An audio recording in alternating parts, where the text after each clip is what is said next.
Boa tarde, gente. Começando mais um Café com Chefão, o programa onde as ideias se encontram, histórias inspiram e o futuro é traçado em cada conversa. Bom, o assunto de hoje nós vamos mergulhar um pouco na nossa política. Mas antes disso, todo mundo sabe que no ano passado, final do ano passado, nós tivemos eleições para elegermos eleições municipais para elegermos as cadeiras de prefeito e vereadores, né? Os destaques, como todo mundo sabe, foi a vitória da candidata Mara Bertaioli, né? A primeira mulher prefeita de Mogi das Cruzes. E vereadores, Chefão, eu destaco o meu convidado, o Johnny da Inclusão. Johnny da Inclusão, boa tarde. Boa tarde, Chefão Márcio. Você sabe que a história do Chefão, Johnny, só para assim, Sim. O Chefão não era eu. Sim. Eu e meus amigos, a gente se trata como Chefão. Que então, legal. Eles ligam, você tem uma casa ali, Chefão? Eu ligo, Chefão, tô com a casa. E o Chefão, você é um Chefão aqui também. Sim, que é isso, muito obrigado. Tá? Muito Seja obrigado. bem-vindo. Sim. Tá? Desejo tudo de bom nesse mandato, que você consiga fazer esse trabalho que eu sei que você já vinha fazendo, né, de inclusão. Sim. Não é mesmo? E conta um pouco de você. Quem Sim. é o Johnny da Inclusão? Sim. Que nem eu. Começamos conversando, falei, Johnny da Inclusão? Sim, Quem sim. é esse moço? Márcio, muito obrigado pelo convite.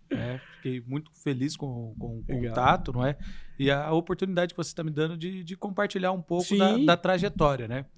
O Johnny, eu sou mogiano, nascido e criado em Mogi. Eu tenho como referência Taiaçupeba, sítio, zona rural, que é onde meus pais foram trabalhar, minha mãe como empregada doméstica, meu pai como Bacana. agricultor, e ali nasceu o Johnny. O nome, pelo menos, Sim. é rural, mas ela escolheu um nome Sim, sim, não, é americano. americano, e tipo, tem um único O aí do AIOU, que é a primeira, então deu trabalho para aprender a escrever meu nome. É porque é com J-H-O. J-O-H. A J-O-H é o contrário. Tá. Então, nossa, aí estamos aí E na você pegada. tá com quantos anos, Johnny, hoje? 36 anos. 36 anos. Eu sempre trago uma referência, Márcio, que eu sou fruto de todas as políticas públicas da cidade Que de Mogi das bacana. Cruzes. Então, no caso, eu frequentei, né, a EMEI de Biritibu Sul, com a diretora legal. Sandra, a professora Vivian, Escola Estadual Arlindo Aquino de Oliveira, Escola Estadual Benedito Borges Vieira, Posto de Saúde da Vila Moraes, onde fazia o tratamento odontológico com a doutora Ana Cláudia. Que legal. Depois frequentei a MOA, como A MOA. Associação Mogiana de Oficina dos Aprendizes. Tive a oportunidade de entrar com 14 anos para trabalhar no Extra Mogilar. A boa era do Sadal, que tomava conta ali? Então, no período que atualmente, quem é o presidente lá é o professor Auclésio Ranieri. o Clésio. Isso, Meu isso. professor. É, No SESI. isso. O Clésio. Então, o professor Auclésio, eu tive a oportunidade de trabalhar junto com ele na docência da UMC. Que legal. Que depois a gente vai falar, eu fui fazer mestrado também, essas outras coisas, e aí depois me tornei professor universitário. Então, no caso, eu aproveitei todas as oportunidades que Mogi das Cruzes puderam me oferecer, porque assim, eu venho da zona rural, venho da periferia. Legal. Então, tudo que davam acesso, o Centro Esportivo do Socorro, é o primeiro local onde eu pude jogar futebol de campo. Não é? Eu joguei lá também. Campo grande mesmo, então sou fruto da Legal. terra. Que bacana. Mas isso você veio, Johnny, assim, você consegue medir assim os anos? Até tal tempo eu estava Sim. Eu nasci em 88. Então, de 88 até 2002, a minha vida se resumiu ali entre Taiaçupeba e Vila Moraes. De 2002 para frente, eu já comecei com essa questão. Já tinha 14 anos, aí já comecei a vir mais para a cidade. Assim que a gente fala. Já tinha vou na cidade comprar comprar alguma coisa, né? Então, já comecei a ter essa referência. Legal. E aí, com 15 anos, eu entrei para o Extra Mogilar. E aí, eu fui trabalhar lá no açougue, no Carnes e Aves. E foi uma oportunidade muito bacana, Márcio. Legal. Por quê? Atendimento ao público. E trabalhar no açougue, para mim, assim, nossa, eu tenho um grande apreço. Eu tenho muitos amigos açougueiros. Sim, lógico. E, nossa, aprender o que é, sim, um colchão mole, um colchão duro, um alcatra, uma picanha, um filé mignon. Por que um custa um preço? Por que o outro custa o outro? Aí é dignidade. Trabalho é dignidade sempre, cara. Não Sim. tem, a pessoa às vezes, tá trabalhando, é digno, cara. Sim. Né? Não... Aquela questão de turno é muito interessante. Entre as 6 sai às 2, entre as 2 sai às 10, de domingo a domingo, porque o hipermercado funcionava dessa forma ali, né? O Extra. Sim. E aí tem uma passagem bem interessante, porque quando eu fiz 18 anos e comecei a fazer faculdade de educação física, eu fiz no Náutico. Precisava aumentar o recurso financeiro. E aí o meu chefe me deu a oportunidade para trabalhar um dia à noite. E aí tinha um adicional noturno. Pô, aí você já... Vou me dar bem nessa. Vou nessa. Aí o que acontece? Entrei às 10, deu meia-noite, fui ceiar. Só que no que eu fui ceiar, tinha uma TV lá para assistir. Eu comecei a assistir TV, eu dormi, eu fui acordar às 5 horas da manhã. Aí o padre falou, olha, eu acho melhor você continuar no seu horário, senão não vai dar certo. Mas e esse, o Johnny da inclusão? Nós falamos do Johnny, do seu nome. Quando começou esse trabalho seu aí? Eu fui fazer faculdade e da família toda é a primeira pessoa que resolve entrar para o ensino superior. Porque eu também queria ter jogado futebol e todo mundo falei, quer, né? Mas a bola é redonda, é difícil. Não, e é 11, né? E é muita gente, pô. É muita gente. Pô, se fosse uma só, pô. E aí o que acontece? Eu fui fazer faculdade de educação física. E aí, como eu fui com 17 para 18 anos para a faculdade, eu achava que era uma extensão do ensino médio. Então, eu ainda tinha muitos comportamentos ali de escola dentro da faculdade. E aí tinha a questão dos serviços comunitários, dos serviços voluntários. E eu estava devendo 30 horas de serviço voluntário. Aí no Náutico tem um projeto desenvolvido pela professora Lourdinha, que é um projeto focado na inclusão de pessoas com deficiência através do esporte. Aí ela me convidou para ser atleta guia de pessoas com deficiência visual e pessoas cegas. Então, ou seja, é para correr ali, basicamente, de mãos dadas, sendo guia dessa pessoa. Aí eu fiquei pensando, poxa, eu vou ou não vou? Daí ela falou, Johnny, você deve 30 horas. Se você vier e participar desses eventos, a gente vai zerar as suas horas, então você não vai ficar devendo nada. Na minha cabeça, Márcio, estava muito certo. Vou lá, participo e nunca mais eu apareço aqui. Então tá bom. Só que eu não sabia o que Deus preparava para mim naquele momento. Eu cheguei lá, aí encontrei meus amigos Ricardo Pedroso, o Wellington, Vagninho, Vânia, pessoas cegas nos olhos, mas com uma outra visão, e o acolhimento deles foi muito bom. Então eles pegam, a gente terminou de correr, aquela bagunça, lanche bom, não sei o quê. Eles, Johnny, você volta amanhã? Dentro de mim, eu ficava assim, não vou voltar. Pra que eu vou voltar? Eu paguei, né? Abri a boca e falei, volto. E tem sido assim na minha vida nos últimos 17 anos. Então, eu trabalho com pessoas com deficiência porque o meu acolhimento, o meu primeiro momento ali com eles foi um momento que trouxe muito significado para mim. E só quem consegue, quem tem essa visão, né, de estar próximo dessas pessoas, sabe o quão bom eles fazem pra gente, né, Johnny? Sim. Porque a gente sente... Eu vou falar para você, entrou, a gente não teve tempo de conversar, né? Eu tenho 2 irmãos especiais. Entendi. Né? O meu irmão tem 60, que é o Dalmo, hoje ele estava na PAI, a PAI com 60 até, eu tinha ligado pro Eduardo Pota, né? Sim. Porque eu falei, poxa, a PAI, ele fez 60 anos e ela desligou.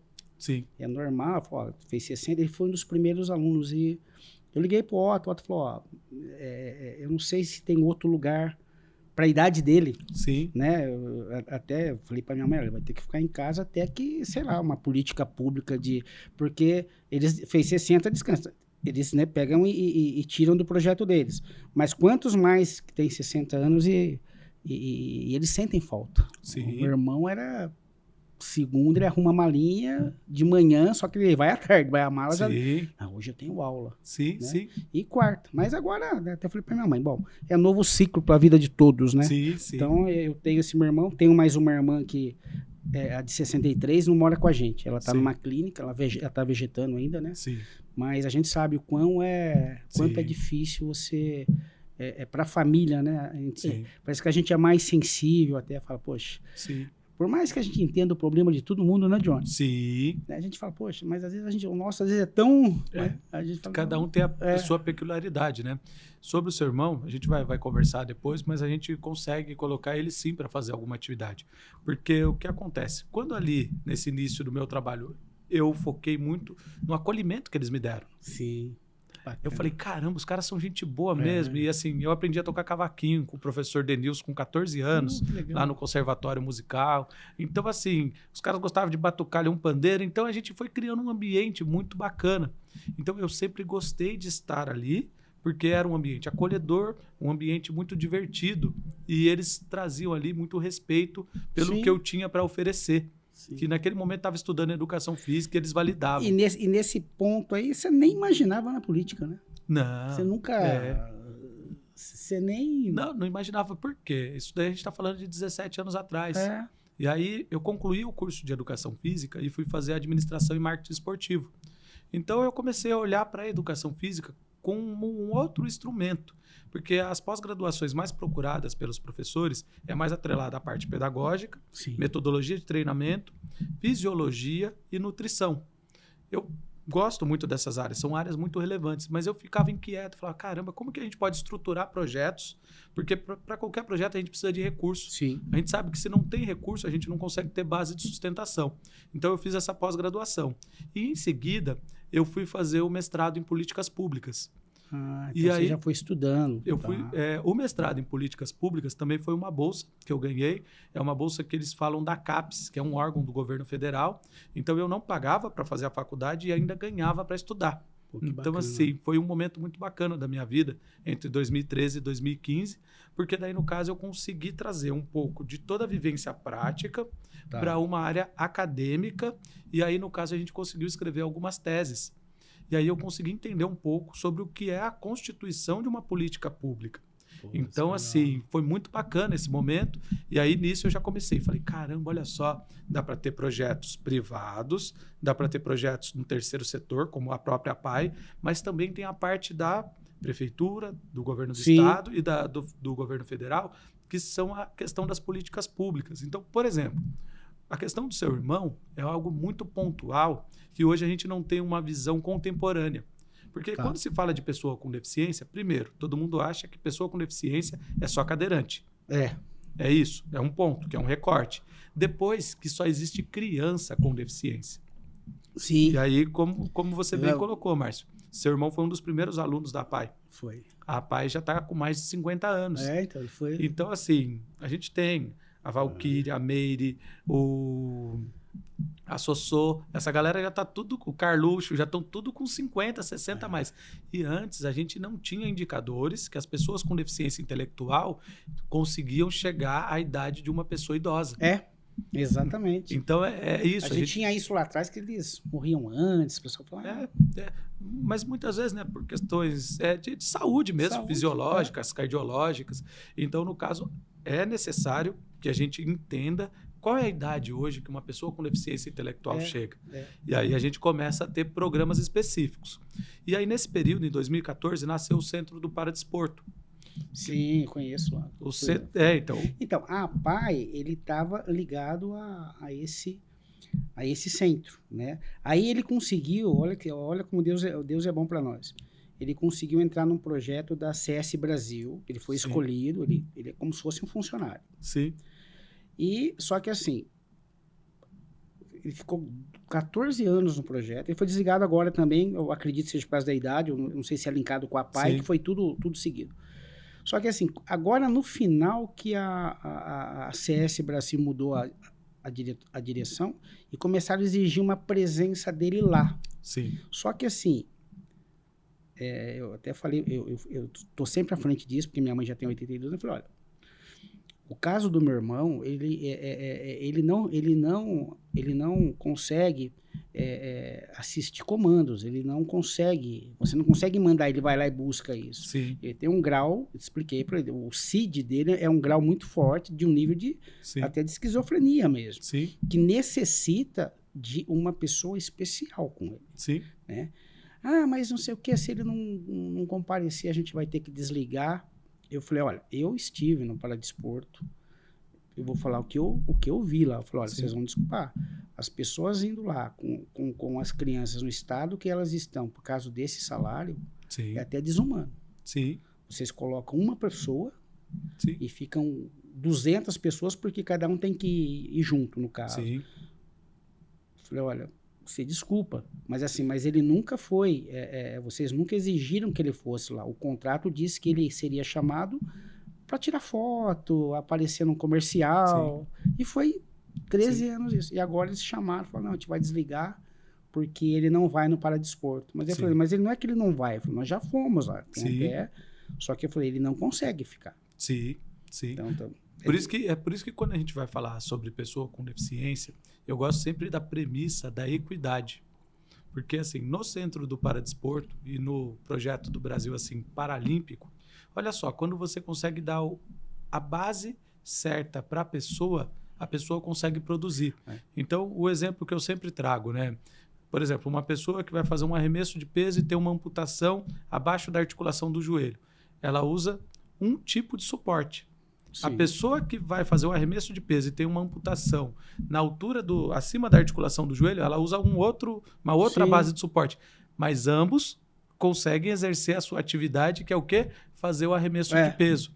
Então, a gente sempre, para poder ter o verdadeiro protagonismo da pessoa com deficiência, a gente precisa trabalhar com equidade, não é? Entender cada caso. Então, eu falei, olha, se vocês não entenderem o caso dele, eu não vou conseguir. E organizar ambiente e tarefa. Então, são essas discussões que a gente precisa trazer para a prática. Ele não consegue ficar bem com muita gente. Sim, né? sim. Aí eu expliquei, falei, olha, ele vai ficar aqui, ele vai ficar nervoso. Eu falei, a melhor coisa é eu nem trazer. Sim, por isso que é muito importante o laudo médico. Então. Não é? Então, e a gente anda com esse laudo médico. Porque ali vai trazer a especificidade de cada patologia. E aí eles até... depois até vou cortar essa parte aqui. Mas assim, eles simplesmente mandaram ele embora por justa causa. E eu falei, poxa, ele teve 12 anos aí, nunca tivemos problema, né? Sim. E a minha filha é advogada, né? Aí eu falei, olha, sem direito a nada. Pararam de depositar e tal. E aí depois eu fui atrás, falei, olha, vocês estão fazendo... Fui lá, falei, olha... eu trabalhei lá, eu trabalhei na Júlio Simões, trabalhei 4 anos lá. Falei, olha, trabalhei nessa empresa, nunca foi assim. Outra, ele não tem... Ele não responde por ele.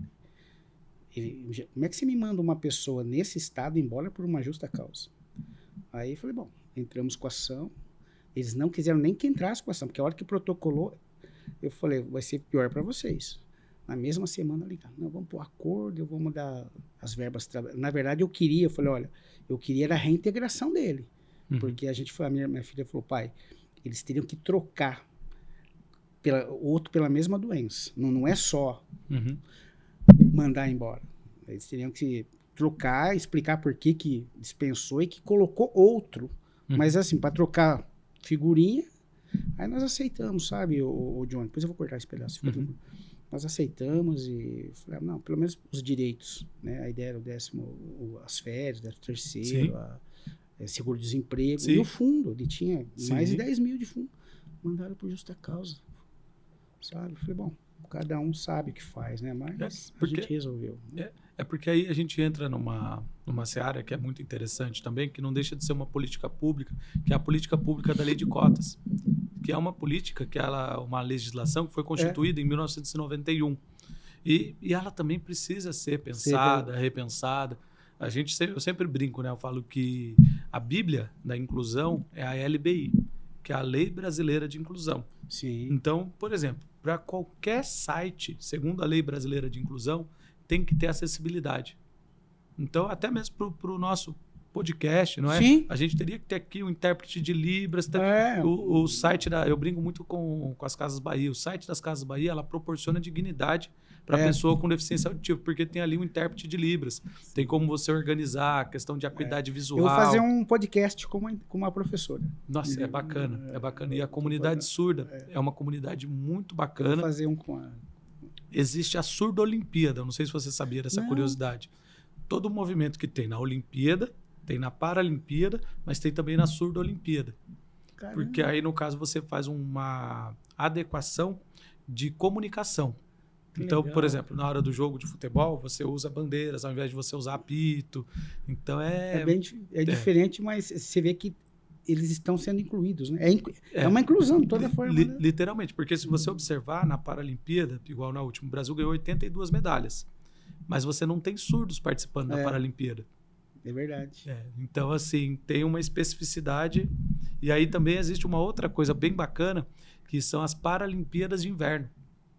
Sabe o curling, que é aquele da vassourinha? Existe o curling para pessoa com deficiência. Caramba. Então eu mergulhei nisso daí. Você já tá. Aí... E vem cá. E o que te motivou, cara, a entrar na política? Vamos dar uma avançada aqui. Sim. A motivação veio dos amigos, veio de você chegar, falar em casa. Você é casado, que eu sei. Sim. chegar com a esposa e falar, pô, será que não tá na hora de eu dar um passo maior aí? Então, Márcio, como se deu essa questão? As mães. Eu tenho um respeito muito grande pelas mães das pessoas com deficiência. Eu fico feliz quando você fala aqui com orgulho e com amor. Sim. Que você tem um irmão especial. Tem, porque, assim, é um ambiente que predomina as mulheres. E aí, hoje, os alunos que a gente tem lá no projeto do Paradesporto, a maioria tem a minha idade. E as mães pegam e falam, poxa vida, Johnny, a gente não está a fim de votar em outras pessoas, a gente gostaria que você fosse o candidato.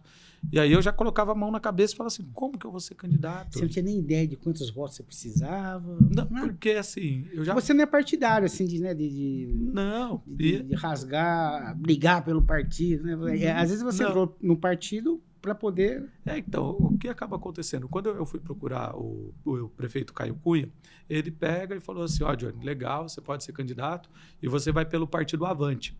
Naquele momento eu fiquei até triste, porque eu falei assim, mas ele é do Avante?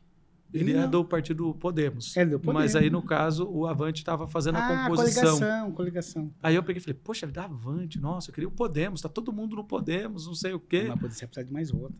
Mas eu não sabia. Ninguém me avisou. Eu não sabia de nada.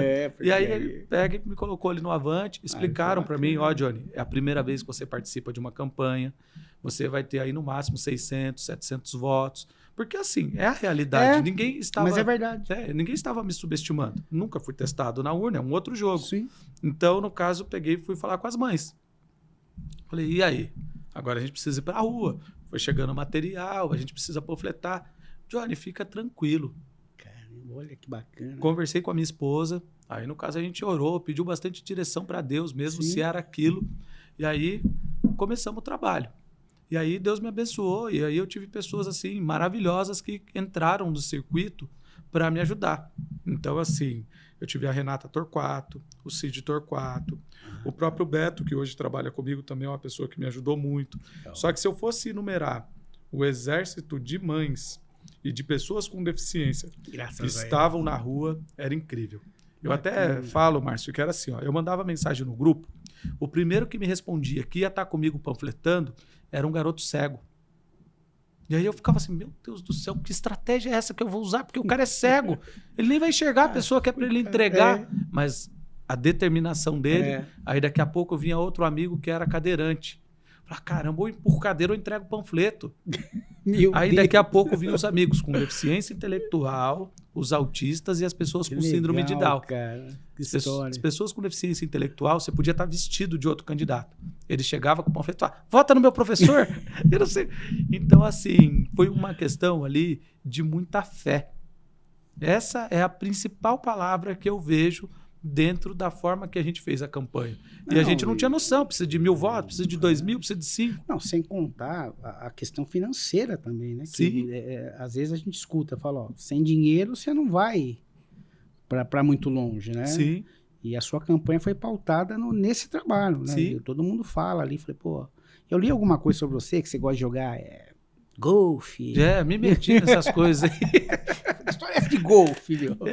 Eu tava lendo, eu falei, pô, ele morou no sítio, ele foi jogar golfe aonde, né? Eu tive a oportunidade de começar a aprender a jogar golfe, e aí eu tomei gosto, e hoje em dia... Woods do Mogiano? De Itaiaçupeba. E aí eu fui tomando gosto, não é? Cara, e deixa eu fazer uma pergunta pra você. Aí, pá, você foi lá, e a hora que você falou, agora eu sou vereador. O que você falou? Foi muito interessante porque eu não acompanhei o processo de apuração. Tá. Não é? Eu deixei meu celular em casa. Senão você acha que, né, uma ansiedade, você fica... E todo domingo eu tenho um compromisso na igreja, eu vou lá, ajudo, tudo. E aí eu não levei o celular. A hora que terminou o culto, chegou um amigo meu falando, Johnny, parabéns, você tá eleito. Eu falei, é sério? Meu. Mas aquele dia, Márcio, foi tão interessante, porque assim, eu tava assim, ansioso, né? Fica, lógico. Mas sabe aquele lance de você... Mas acho que lá no fundo você falou, eu vou entrar. Deus me confortava muito, sabe? Nossa, porque assim, na quinta-feira, antes das eleições, foi um dia muito difícil para mim.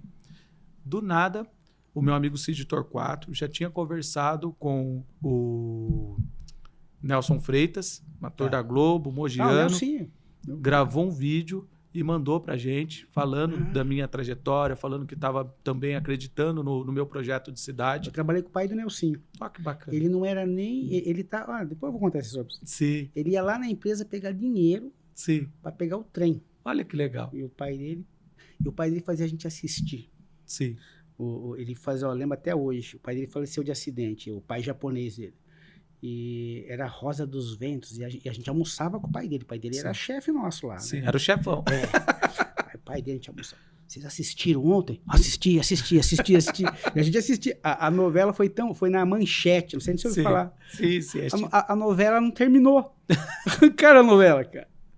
E o Nelson ia lá, vai ao teatro. Ele, o Fabinho, conheço o irmão dele, o Fabinho, jogava bola com a gente. Mas é uma pessoa muito boa. Falei, puxa, olha onde está o Nelson agora. Então, e até o Nelson se engajou na campanha. E aí foi uma bênção muito grande de Deus. E aí, quando eu começava a ler a Bíblia, eu me identifiquei muito com a história de Gideão. Não sei se você já ouviu falar da história de Gideão. E aí, na hora da batalha lá, que Gideão tem que enfrentar, Deus pega e fala para ele, ó, você vai usar essas armas. Cântaro de barro, berrante e tocha. Tocha de fogo. Falei, caramba, olha só. Na minha estratégia, a minha batalha também foi dessa forma. Pessoa com deficiência intelectual, autistas, cadeirantes e cegos. Como casou tudo certinho. E aí, outra coisa assim que, de novo, eu acabo, não é questão de religiosidade, mas é Deus. O local que eu guardava o carro, na Coronel Souza Franco, perto do 633, nome do cara que guardava meu carro todos os dias, Joás. Joás é o pai de Gideão. E aí eu falava, caramba, mas eu acho que o negócio vai dar certo mesmo. E aí, no caso, no dia que eu estava saindo da igreja, o meu amigo veio e trouxe essa fala, eu falei, caramba, não é que o negócio deu certo mesmo? Então eu fui agradecer a Deus primeiramente. Sim, claro. E depois fui conversar com algumas pessoas que foram muito importantes nessa trajetória de campanha. Aí você depois tem, né? Aí já muda o cenário de tudo, né? Sim. Porque aí você precisa... A gente sabe que as dificuldades de um vereador é entender que a máquina pública é lenta, né? Sim. Às vezes a pessoa, não, eu tô entrando lá, eu tenho outros amigos que são vereadores, já foram vereadores. Não, achei que eu ia entrar lá e arrebentar. Falou, pô, cara, para provar um negócio Então, aí entra um pouco do mestrado que eu fiz em políticas públicas, por mais que não tinha uma relação com político partidária, eu consegui entender um pouquinho da estrutura. Então, a gente já começa a entender o que é um ofício, o que é uma moção. Então, a gente começa a ter esse trâmite. E a outra questão também é que eu estou chegando com muita humildade, porque eu sou o menor da casa, não é? Sim. Então, eu tenho sim que aprender com as pessoas que já estão ali. Por isso chama política, né? É uma troca, você vai ter que... Né, a gente sabe, né? Esse convívio com os outros vereadores, sim. Né, de trocar muita ideia, né? Sim.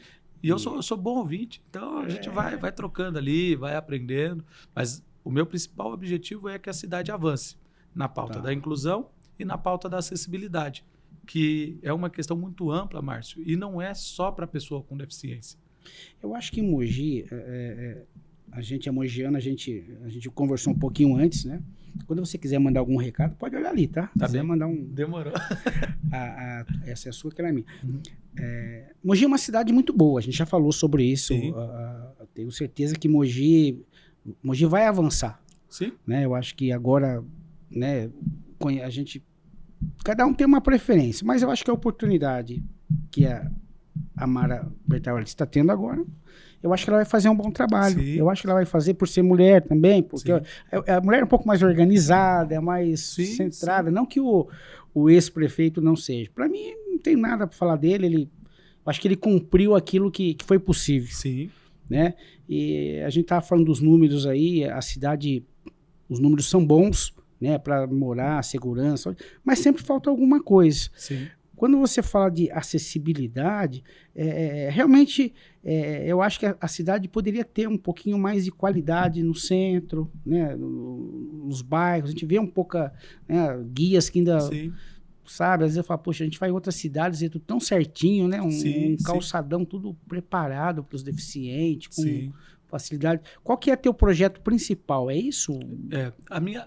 Quando eu ideia principal? Quando eu entro na pauta de acessibilidade, eu divido ela em algumas áreas.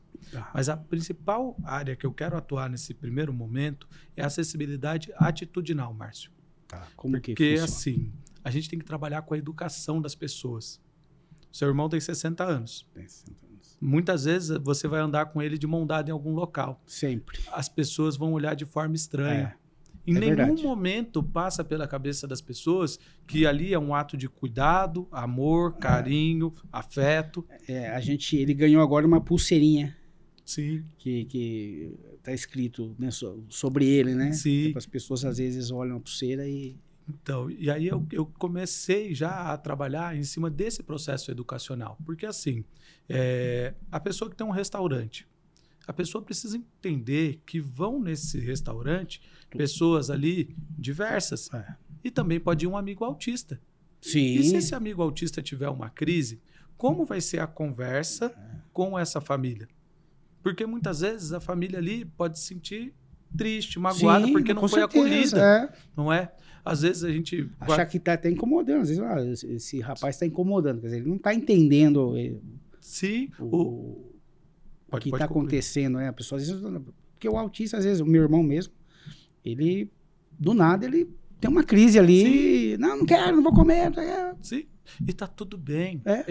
Eu acho que quando eu trago essa fala sobre acessibilidade atitudinal, é basicamente para que as pessoas compreendam que existem pessoas diversas, não é? E aí a gente consegue ter mais respeito. Sim. Sabe? Isso é Porque, verdade. assim, é uma questão que eu passo muito por causa da minha cor de pele.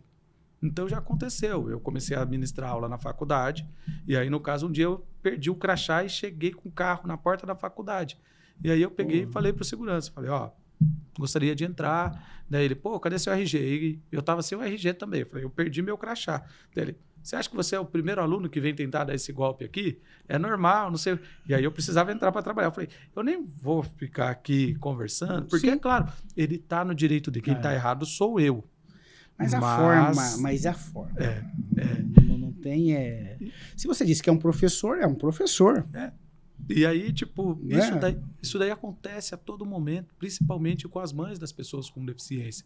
Que ali, no caso, às vezes o garoto entra num ônibus, ele tem uma questão que ele gosta muito de boné, ele vê você com um boné legal e ele é não verbal, tenta pegar o seu boné.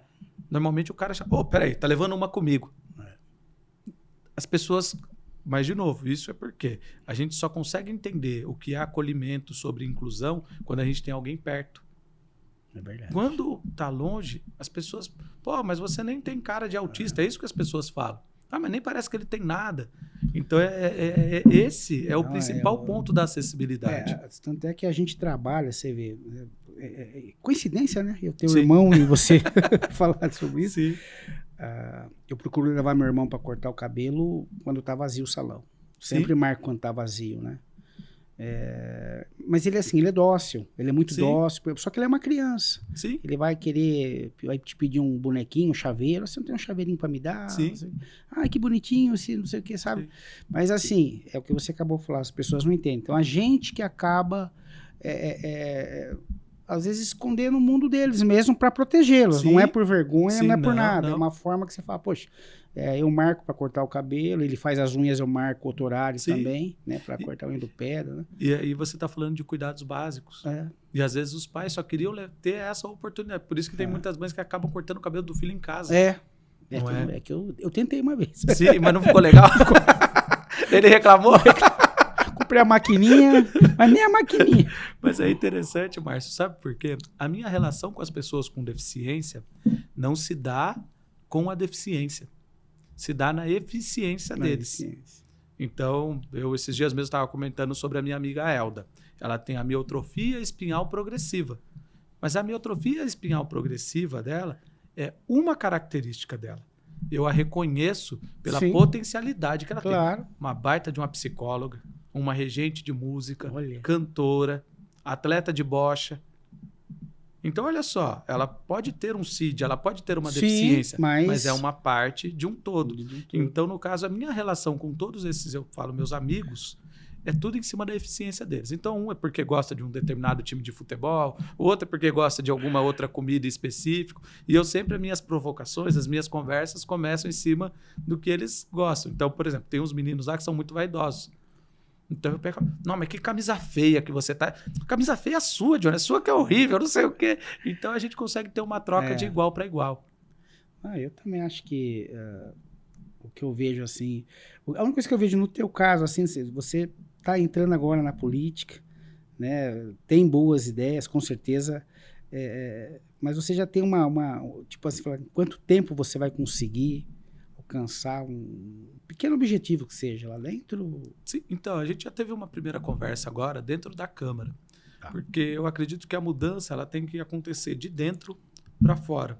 Então, no caso, a gente já está ampliando as conversas com o presidente para que a gente possa, dentro da Câmara, fazer um curso de formação para os funcionários públicos ali, para que eles possam ampliar o entendimento deles. Eu tinha conversado num outro podcast, a gente entrou nesse assunto. Eu falei, poxa, eu frequento a prefeitura pelo trabalho que eu faço, né, como corretor. E uma vez, rapaz, acho que era pessoa surda e muda no balcão, tentando explicar, e a menina não entendia, não sabia se ela escrevia, se ela... É muito difícil.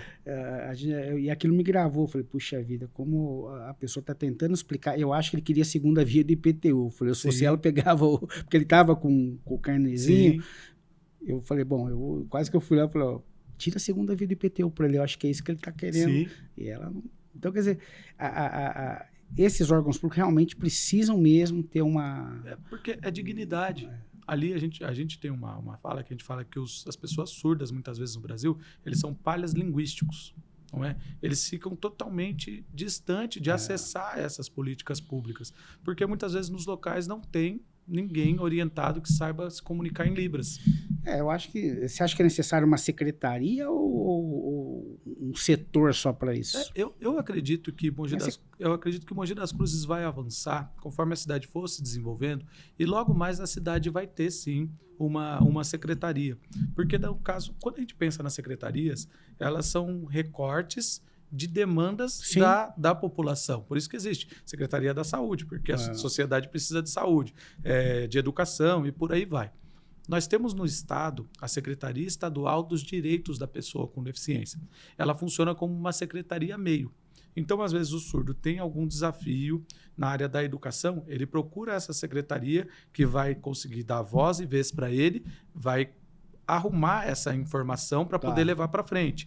Se a pessoa está com algum desafio na Secretaria de Verde e Meio Ambiente, pode levar para essa secretaria também. Na cidade de São Paulo também existe a Secretaria Municipal da Pessoa com Deficiência, que o Cid Torquato já foi secretário lá também, na gestão do João Dória. Nós não temos. A cidade de Mogi tem hoje uma coordenadoria de cidadania e inclusão, que faz o mesmo caminho, que é um caminho ali... você que jogou futebol, meio de campo, que liga a defesa fica ali ao ataque. Mas ela não é assim, não é tão eficiente, né? Como se fosse uma secretaria específica. Então, a coordenadoria, ela acaba sendo mais enxuta, não é? Então, no caso, ela fica muito na dependência das demandas que a sociedade traz para ela poder ir tratando.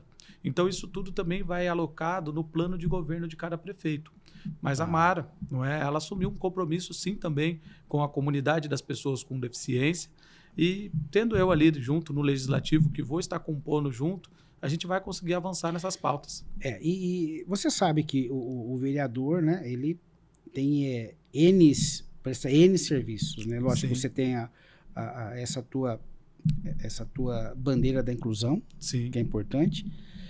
Mas, assim, você é o vereador de Itaiaçupé? Você tem um local específico também ou não? Não. Hoje eu me considero um vereador da cidade de Mogi das Cruzes. Já visto que eu tive voto em 63 locais diferentes. Vai cuidar da demanda, né, de problemas... Eu acredito que tudo atrelado, né? A zeladoria, meio ambiente, educação, saúde. A gente tem uma boa interlocução já com quase todos os secretários, eu já fui conversar. E, graças a Deus, eu tenho boa relação com todos e muitos acompanharam essa minha trajetória também.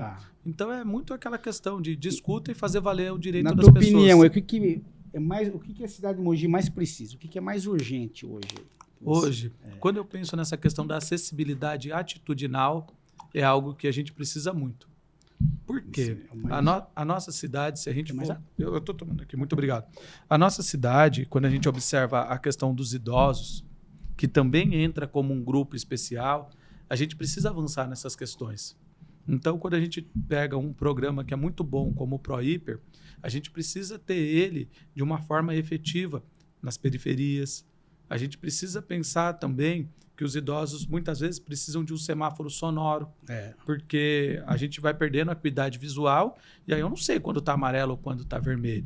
Então, no caso, quando eu penso nesse cuidado com as pessoas com deficiência, com os idosos, eu acredito que a gente tem bastante coisa para avançar na cidade.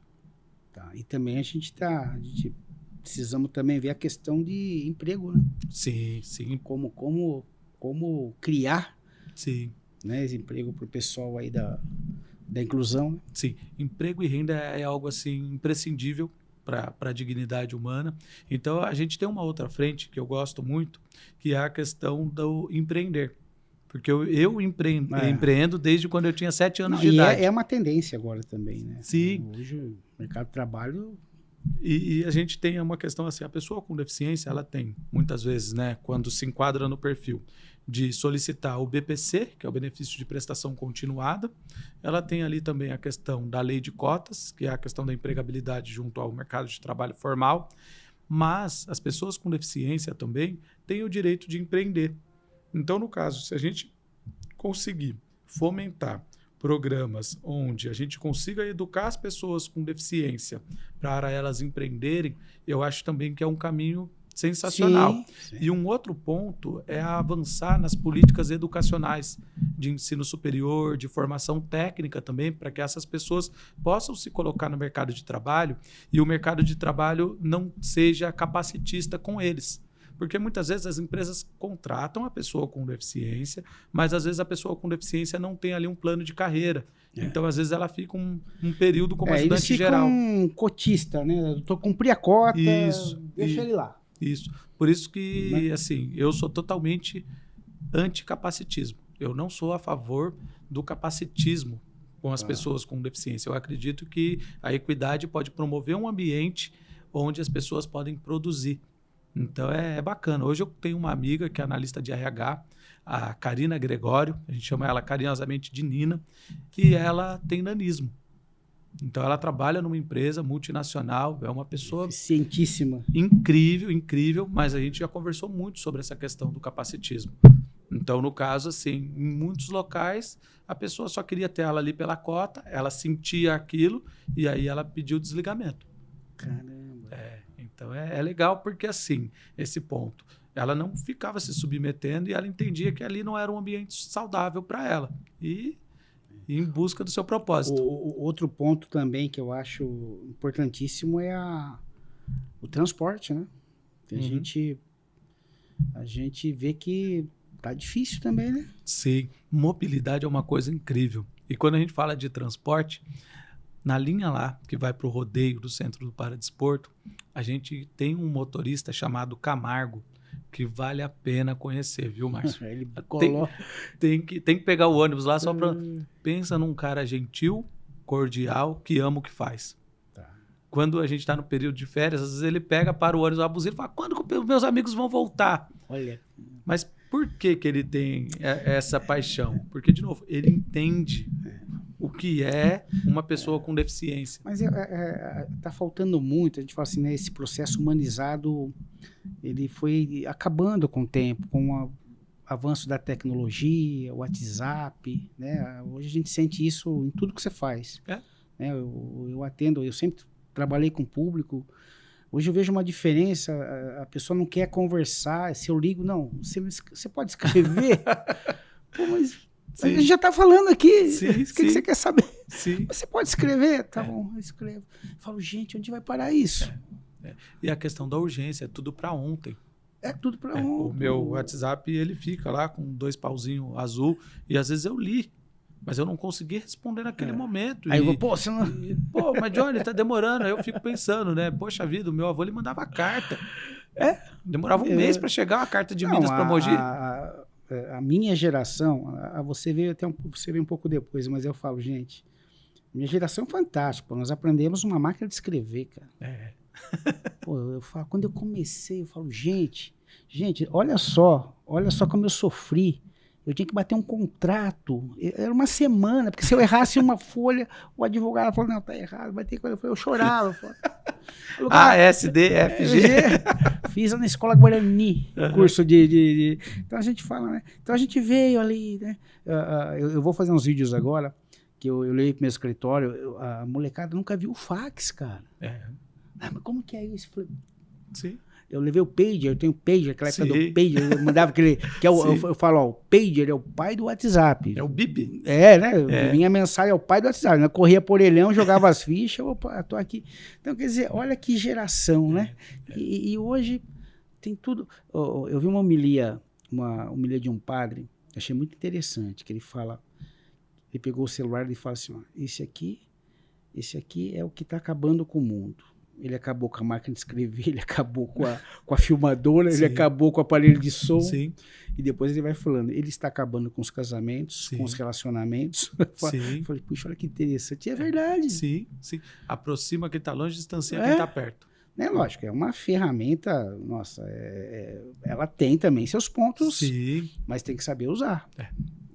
As famílias a gente vê as famílias se separando, um num quarto, outro na sala, outro na cozinha. Sim. Ninguém mais. Então, quer dizer, a gente tem que mudar esse tipo. Você falou dessa questão desse motorista.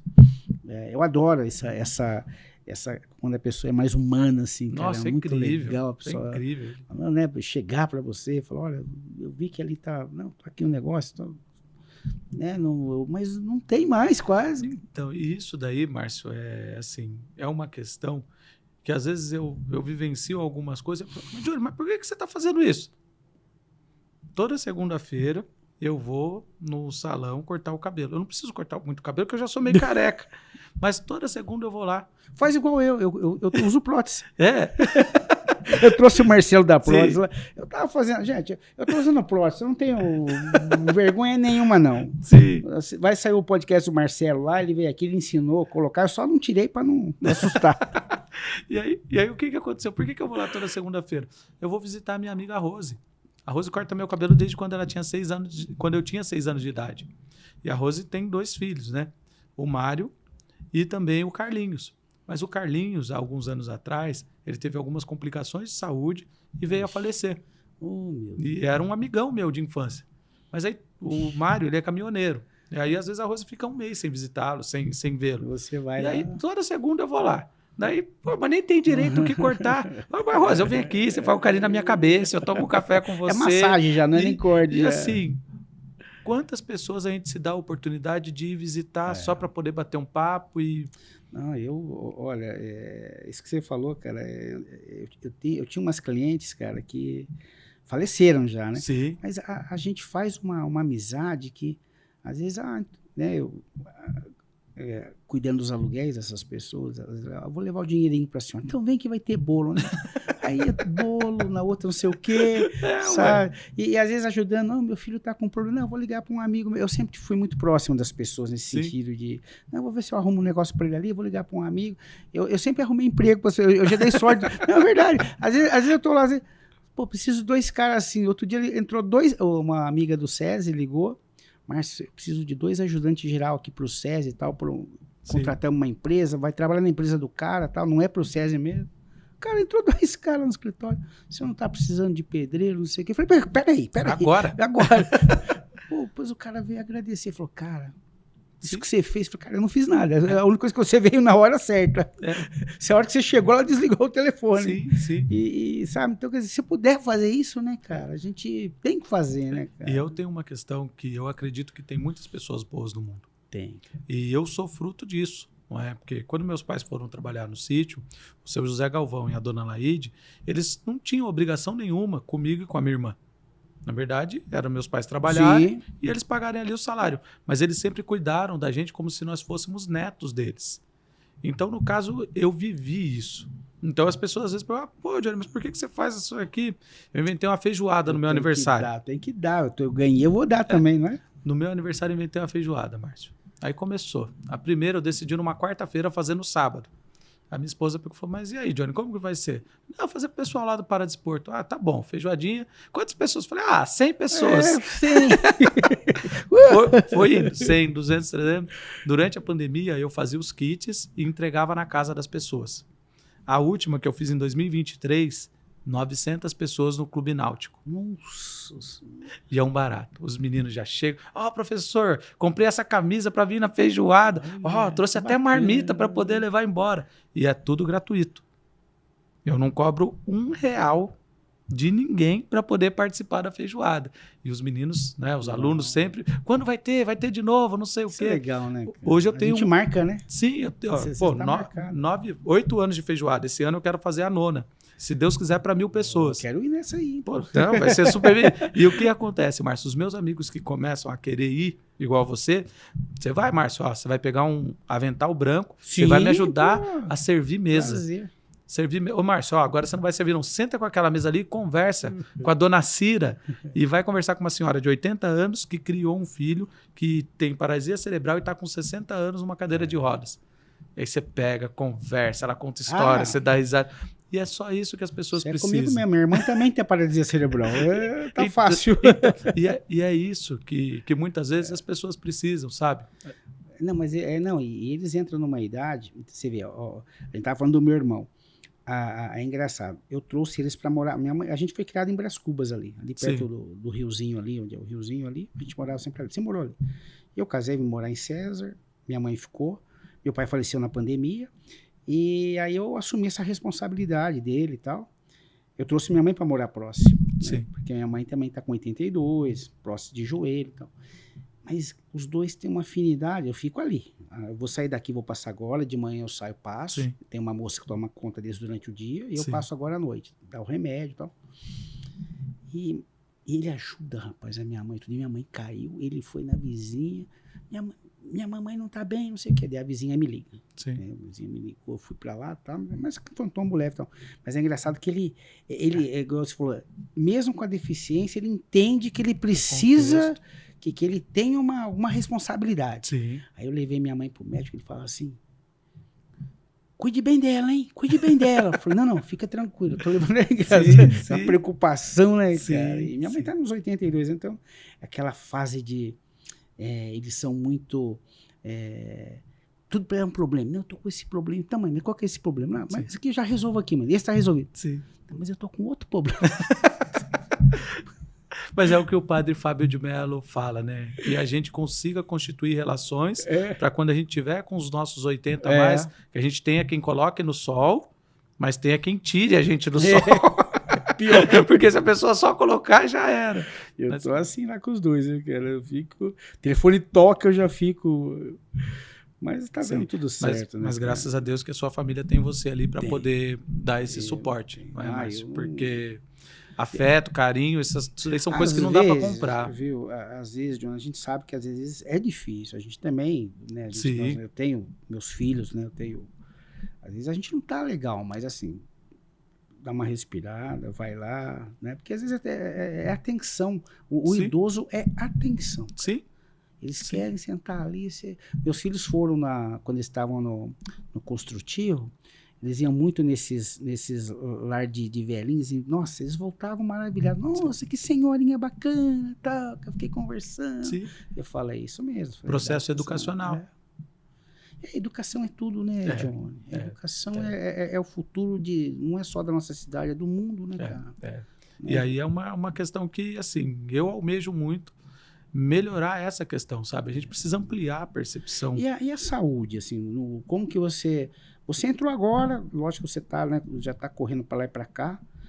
O que poderia melhorar na nossa saúde? Os postos, alguma coisa? Você já teve... Sim, então eu tive uma conversa com a secretária e ela se demonstrou muito sensata, não é? Então, assim, quando a gente fala de um início de uma nova gestão, os 100 primeiros dias, eles são muito importantes para você pautar o que dá para melhorar, né? Alguma coisa porque assim. Uma boa política pública, ela tem que partir de uma avaliação. E quando a gente fala, né, de uma troca de gestão, é como se fosse você ter, muitas vezes, que fazer a manutenção em um trem, ele rodando. Então, se a gente for fazer uma alusão, o trem que sai de Guaianazes vem para Mogi, a gente está aí. dentro desse trem. Sim. Então, no caso, ela colocou de uma forma que eu vejo que eles estão olhando com muita atenção e, assim, uma visão técnica também. Legal. Então, temos pontos a serem melhorados? Sim. Precisamos pensar em postos 24 horas? Precisamos. Mas, assim, não dá para fazer de uma forma assim, sem ter literalmente... A fundamentação em indicadores, números, são pontos muito importantes. É exatamente isso. A gente, às vezes a gente... Né, quem está do outro lado, não, porque passei mal de madrugada. Eu falo, tá, mas quantos passam mal de madrugada? Sim. Lógico, é perigoso? Mas assim, né, você falou, se não tiver números, não vai. Porque assim... Quando a gente pensa, né, como nasce uma política pública? Ela nasce de indicadores da sociedade. Então, vamos lá. Qual é uma ferramenta que a gente tem para qualquer situação? A gente tem a ouvidoria da prefeitura. E então, tá sendo muitas vezes a gente precisa... Pô, mas a ouvidoria é para reclamar? Não, você pode abrir uma ouvidoria para elogiar. Sim. E aí, no caso, muitas vezes no seu bairro tem uma política pública que você considera legal, pô, vai lá, manda um SMS, manda um WhatsApp, faz uma ligação, elogia. Para aquilo que não está ruim, pontua. Olha só, moro na rua Tuller, número tal, aqui queimou o poste, não sei o quê. Poderiam me ajudar fazendo uma notificação com a EDP. O que acontece? Quanto mais pessoas fizerem esse apontamento, naturalmente vai acender um sinal de alerta, porque olha só, tivemos 300 apontamentos aqui nesse segmento. A gente precisa dar atenção. Sim. Então você vai sair de uma abordagem onde a gente tem um dado quantitativo para um dado qualitativo. Aí. Por que será? Vamos olhar aqui. Nossa, está tendo esse apontamento, 300 pessoas. Mas vamos analisar. Nossa, será que é porque esse poste é muito antigo? Começa você a analisar com técnicos a questão de qualidade. Então, eu acho que a gente, como sociedade, a gente precisa entender também como nasce uma política pública. Porque as pessoas, às vezes, acham que dá louca a gente faz. Mas o que eu acho que é importante também, eu acho... Hoje nós temos as redes sociais, né? Sim. Meu filho trabalha tá lá na... Como é que chama ali? Onde fica a Celeste lá? Sim, a Secretaria Municipal de Assistência Social. Assistência Social. Sim. Né? E eles faziam um trabalho que era legal, que eles estavam sempre ativos na internet. Eu acho que a questão de informação. Tem que comunicar. Comunicar.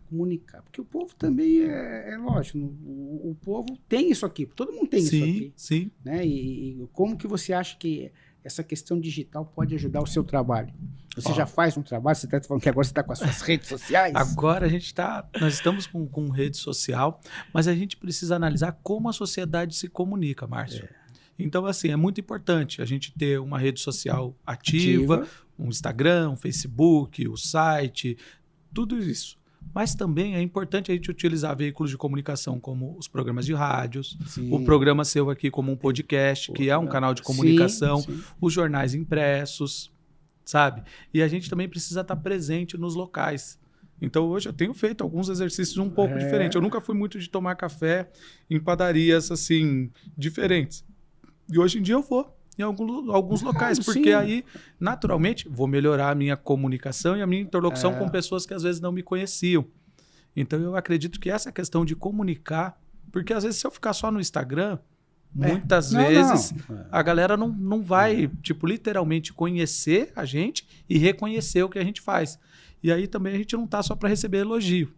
Então, hoje mesmo eu fiz uma conversa com algumas pessoas e as pessoas trouxeram inúmeros apontamentos. E a gente tem que estar pronto para isso, porque eu, junto com meus outros 22 colegas, a gente e toda a estrutura da prefeitura, nós estamos para cuidar de uma cidade que é uma das melhores cidades do país. Sim. Então, a hora que a gente assumiu esse compromisso, a gente assumiu um compromisso do quê? De servir. Então, eu estou à disposição. Pô, legal, cara. Bom, gente, tá chegando no final. A gente foi conversando. Eu fiz uma pauta, vou falar para você, fiz uma pauta aqui para conversar com o Johnny, mas a pauta saiu tudo fora. Não vamos falar do meu irmão, vamos falar do... Mas tá valendo. Tá valendo. Novas conversas virão. A hora que ele começar a colocar esses projetos, eu quero trazer ele aqui. Falei, e aí, amigão, como é que tá o projeto? Tá andando, Marcinho, tá aqui, assim, não é mesmo? Sim. Então é isso aí, gente. Olha, Johnny, redes sociais... Sim. Se apresente e fala, olha, eu sou o Johnny, eu tô no gabinete número... Sim. Johnny da Inclusão, no gabinete da Câmara de Mogi das Cruzes, gabinete número 8. Johnny da Inclusão também no Instagram, no Facebook. E nós estamos à disposição para ajudar a cuidar da nossa cidade de Mogi das Cruzes. Eu agradeço, Márcio, pela oportunidade. Eu que agradeço, conhecer muito feliz de estar aqui. Um cara bacana igual você, pô. Estamos aqui. Tá bem? Sorriso fácil. Tem que sorrir, pô. Sorriso fácil pra caramba. Aqui. Sim, eu sou Ele vai ver depois, ó. Eu sou palmeirense, pô. Eu sou santista, cara. Torce bem. Eu sou santista, cara. Palmeirense também, pô? Graças a Deus. Eu não ia perguntar o time, ia falar corintiano. Até parece. O Palmeiras tá por cima da crista, pô. Nós estamos com uma mulher no comando, pô. Uma mulher. Não, cara, vai dar tudo certo, cara. Sim, amém. Eu acho que Mogi tem tudo... por isso que a gente fala, sangue novo, tudo novo, cara. Prefeito novo, sangue novo, não tem o que dar errado. A pessoa já vem com, né, não que os que estavam, né, mas assim, ficam às vezes, a pessoa fez um mandato, fez o segundo, por que quer fazer o quinto, meu Deus do céu? Deixa essa molecada entrar, né, Johnny? Eu tô aí pra servir. Eu gostei. Tamo junto. Johnny, obrigado mesmo. Sucesso pra você. Sim. E a gente vai continuar esse papo aqui. E eu quero conhecer o seu irmão. Ah, quer conhecer? Quero. Vou te levar lá, pô. Demorou.